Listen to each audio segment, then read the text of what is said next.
ఓం మహాగణపతి నమః. ప్రేక్షకులకు పరాభవ నామ సంవత్సర శుభాకాంక్షలు, ఉగాది శుభాకాంక్షలు.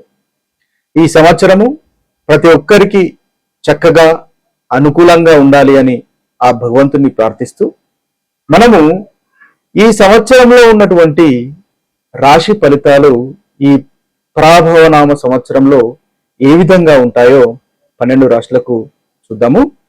కుంభరాశి వారికి పరాభవనామ సంవత్సరంలో ఉన్నటువంటి ఫలితాలు కనుక మనం చూసినట్టయితే ధనిష్ట 3-4 పాదములు, శతభిషం 1-2-3-4 పాదములు, పూర్వభద్ర 1-2-3 పాదంలో జన్మించిన వారు కుంభరాశికి చెందిన వారై ఉంటారు.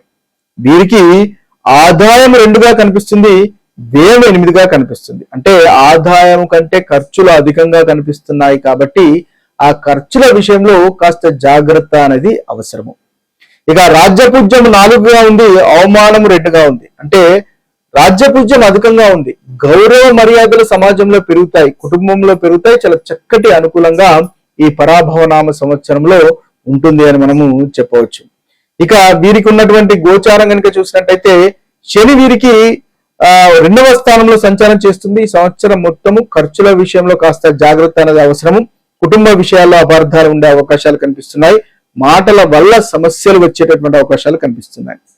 గురువు జూన్ వరకు వీరికి చాలా అనుకూలంగా ఉన్నాడు. విద్యా విషయంలో అనుకూలత, సంతాన విషయంలో సౌఖ్యము, పెట్టుబడుల ద్వారా అనుకూలత అనేది మనకి ఈ రాశి వారికి, కుంభరాశి వారికి మనం చూడవచ్చు. ఇక జూన్ నుంచి అక్టోబర్ 31 వరకు పనుల్లో కాస్త ఒత్తిడి పెరిగే అవకాశాలు ఉన్నాయి. అక్టోబర్ 31 తర్వాత మనకి కుంభరాశి వారికి 7వ స్థానంలో సంచారం చేస్తారు కాబట్టి గురువు చాలా చక్కగా మళ్ళీ అనుకూలంగా ఉన్నాడు. దాంపత్య జీవితంలో సౌఖ్యము, వ్యాపారంలో అభివృద్ధి ఉండడము, వివాహ ప్రయత్నాలు అనుకూలించడం లాంటి చక్కటి ఫలితాలు మనకి కుంభరాశి వారికి గోచరిస్తున్నాయి. రాహు వీరికి 1వ ఇంట్లో సంచారం చేస్తున్నాడు, 12వ స్థానంలో సంచారం చేస్తున్నాడు. కాస్త ఆరోగ్య విషయంలో ఈ సంవత్సరము జాగ్రత్త అవసరము. కేతు వీరికి చాలా చక్కగా ఉన్నారు. నవంబర్ తర్వాత అనుకూలంగా ఉంటుంది. శత్రువుల పైన విజయం అనేది ఉంటుంది, ఆరోగ్యం మెరుగుపడుతుంది, పనుల్లో కూడా విజయాలు మనకు కనిపిస్తున్నాయి. ఓవరాల్ చూసినట్టయితే మీకు గురువు 5వ ఇంట్లో సంచారం, 7వ ఇంట్లో సంచారం చాలా చక్కటి అనుకూలమైనటువంటి ఫలితాలే ఈ యొక్క సంవత్సరంలో ఈ రాశి వారికి కనిపిస్తున్నాయి. అదేవిధంగా కాస్త ఆరోగ్య విషయంలో జాగ్రత్త అవసరము. ఈ సంవత్సర ప్రారంభంలో కాస్త ఒత్తిడి ఉన్నప్పటికీ సంవత్సర చివరి భాగంలో ఈ రాశి వారికి చాలా చక్కటి అనుకూలత అధికంగా మనకు గోచరిస్తుంది. పురోగవృద్ధి ఉంటుంది, వృత్తిలో మంచి పురోగవృద్ధి ఉంటుంది, శత్రువుల పైన విజయం కూడా ఈ రాశి వారికి ఉంటుంది. ఇవి స్థూలంగా మనకి కుంభరాశి వారికి ఉన్నటువంటి ఈ పరాభవనామ సంవత్సరంలో ఫలితాలు. ఈ సంవత్సరం గురించి, ఈ పరాభవనామ సంవత్సరం గురించి కనుక చూసినట్టయితే ఈ పరాభవనామ సంవత్సరము మనకున్నటువంటి 60 సంవత్సరములలో 40వ సంవత్సరం. పరాభవం అని అంటేనే ఇది ఒక సంస్కృత పదము. పరాభవం అంటే ఓటమి అనే అర్థము.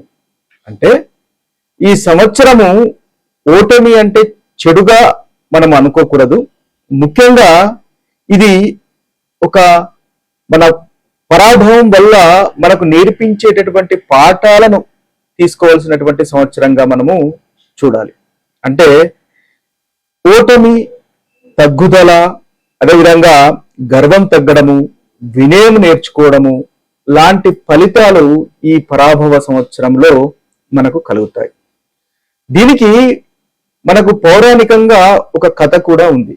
అంటే మనకు పురాణాల్లో దేవతలు రాక్షసుల మధ్య యుద్ధం జరుగుతున్నప్పుడు ఒక సంవత్సరము దేవతలు తమ అహంకారం వల్ల ఓటమి పాలవుతారు. ఆ సంవత్సరాన్ని పరాభవ సంవత్సరంగా కూడా పరిగణిస్తారని మనకు పురాణాల్లో చెప్పడం జరిగింది. ఇది ఒక కథగా మనకు చెప్పడం జరిగింది. మనకు పురాణాల్లో ఈ పరాభవ నామ సంవత్సరానికి పేరు ఏ విధంగా వచ్చింది అనే ఒక కథ కూడా చెప్పడం జరిగింది. అంటే పూర్వము దేవతలు రాక్షసుల మధ్య యుద్ధం జరుగుతున్నప్పుడు ఒక సంవత్సరము దేవతలు తమ అహంకారం వల్ల పరాజయం పొందుతారు.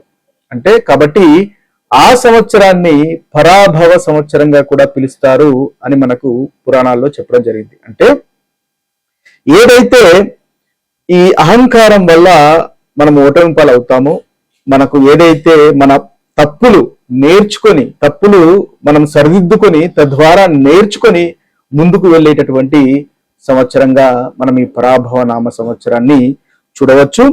అయితే ఓవరాల్గా చూసినట్టయితే ఈ సంవత్సరంలో కొంతమందికి వాళ్ళు చేస్తున్నటువంటి ప్లాన్లు ఆలస్యం కావచ్చు. అదేవిధంగా చాలా మందికి అహంకారం తగ్గి వినయం అనేది ఈ సంవత్సరం తప్పకుండా పెరుగుతుంది. పాత తప్పులు సరిదిద్దుకునేటటువంటి అవకాశంగా కూడా మనం ఈ సంవత్సరము చూడవచ్చు. అయితే కొత్త మార్గాలు నేర్చుకునేటటువంటి సంవత్సరంగా కూడా మనము ఈ సంవత్సరం చూడవచ్చు. ఆధ్యాత్మికత పెరిగేటటువంటి సంవత్సరంగా ఈ పరాభవ నామ సంవత్సరము మనకు అందరికీ ఉంటుందని మనం గమనించాలి. అయితే ఈ సంవత్సరంలో ఉన్నటువంటి నవనాయకులు గనక మనం చూసినట్టయితే ఈ సంవత్సరము రాజు గురువు, అదేవిధంగా మంత్రి కుజుడు, సేనాధిపతి అర్ఘాధిపతి మరియు మేఘాధిపతి చంద్రుడుగా ఉన్నారు. ఇక సస్యాధిపతి మరియు నీరసాధిపతి శుక్రుడు, ధాన్యాధిపతి బుధుడు, రసాధిపతి సూర్యుడుగా ఈ సంవత్సరంలో మనకు ఉన్నారు. ఇవి మనకున్నటువంటి ఈ పరాభవ నామ సంవత్సరంలో ఉన్నటువంటి విశేషాలు.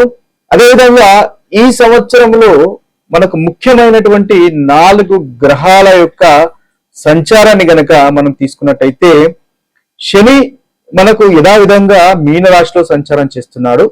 గురువు మిథున రాశిలోను, అదేవిధంగా మనకు కర్కాటక రాశిలోను, తరువాత సింహ రాశిలో సంచారం అనేది ఈ సంవత్సరంలో ఉంటుంది. ఇక రాహు యొక్క సంచారము, కేతు యొక్క సంచారం కనుక గమనించినట్టయితే రాహు యొక్క సంచారము మనకు కుంభరాశిలోను, తర్వాత మకర రాశిలోకి సంచారం అనేది ఉంటుంది. ఇక కేతు వచ్చేసి మనకు ప్రస్తుతము మనకు సింహరాశిలో సంచారం చేస్తున్నాడు. సింహరాశి నుంచి కేతు మనకు కర్కట రాశిలో సంచారం చేస్తాడు. అదేవిధంగా రాహు వచ్చేసి మనకు కుంభరాశిలో సంచారం చేస్తున్నాడు. కుంభరాశి నుంచి మకర రాశిలోకి సంచారం అనేది ఉంటుంది. ఇది స్థూలంగా మనకు ఈ పరాభవ నామ సంవత్సరంలో ఉన్నటువంటి గ్రహస్థితి. ఇవి మనకు ఈ పరాభవ నామ సంవత్సరంలో ఉన్నటువంటి రాశి ఫలితాలు.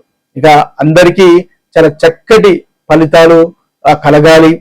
ప్రతి రాశి వారికి ఈ సంవత్సరం పరాభవ నామ సంవత్సరంలో మంచి ఫలితాలు, అనుకున్నటువంటి పనులు నెరవేరాలి, విజయాలు కలగాలని కోరుకుంటూ మరొక వీడియోలో మరొక ఫలితాలతో కలుద్దాము. అంతవరకు సెలవు. సర్వే జన సుజనో భవంతు, సర్వే సుజన సుఖినో భవంతు. నమస్తే.